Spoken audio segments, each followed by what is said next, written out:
Mas malamig pa pala sa Baguio. Hindi ka masisira yung tent dito sa sobrang lakas. Oo, kasi sobrang lakas ng hangin. Kaibigan, magandang araw. Itong ride namin na mayroong purpose. Kasama ang Ibu All-Star, dito pala magsisimula at magkita-kita sa Rosales Exit. Since nawala tayong sasakyan, pumunta na lang tayo sa meeting up location na kung saan magsisimula ang unang araw na ang lahat ay nakamotorsiklo. Na kung saan pupuntahan at magpapasaya tayo ng mga bata sa bundok ng Nueva Vizcaya. Boss M, good morning. Good morning! Sir Mel, good morning. Yan! Sir Mel, shout out. Saan punta? Sa Buscope, Rosales, Pangasinan ang simula naming rides. Dito binaba ang mga motor at dito magsisimula ang tinatawag na ride with purpose, ang Evo Turismo. So guys, ito yung suot namin na riding jacket ngayon. Grabe, sa no? Evo Charity. Gawang kalidad to. Tapos padded pa siya. Let's go! Sa Buscope, Rosales, Pangasinan. So right out na kami papuntang Malimon.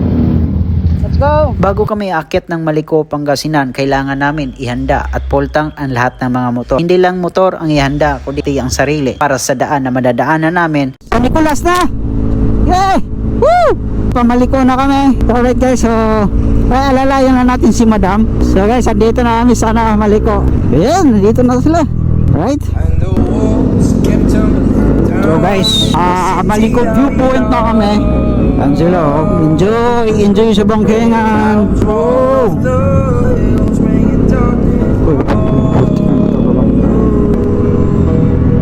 Ayun, oh. Isa sa landslide. Life is beautiful. Ito na yun, oh. Landslide. Sira. Pero okay naman siya. Oh. Madadaanan pa naman, eh. Whoa! Yun. Ayan, delikado. Tapos dito delikado to pag ano, pag ulan, madulas. Yahoo!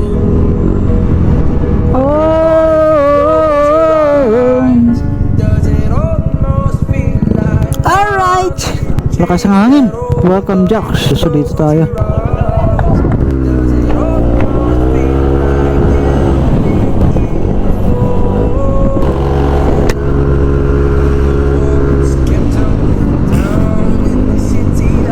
Lalim to na.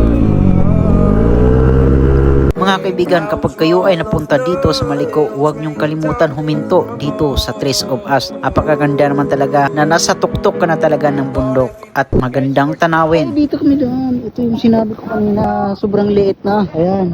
Oh. Ito yung nakita ko kanina, sinabi ko na yung kahoy, ano na siya, nasa gilid na. Tingnan niyo naman, oh. Lahat kami napawaw sa ganda ng tanawin. At siyempre hindi mawawala dito picture. Remembrance na rin, lubos-lubosin mo na ang magandang tanawin.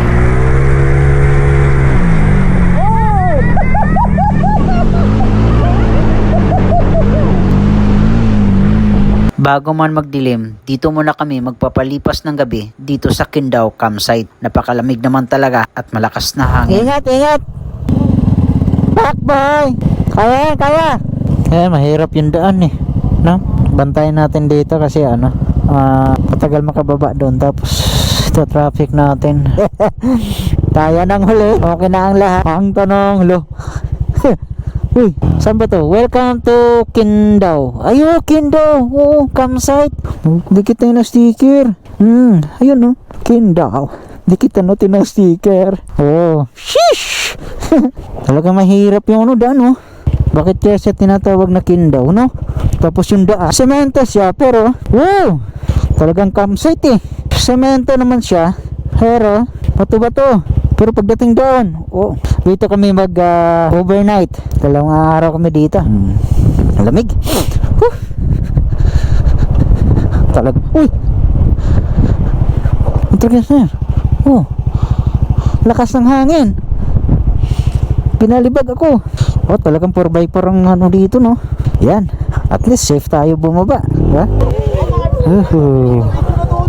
Ito, lamig. Mas malamig pa pala sa Baguio. Oh, kasi napunta ako ng Baguio.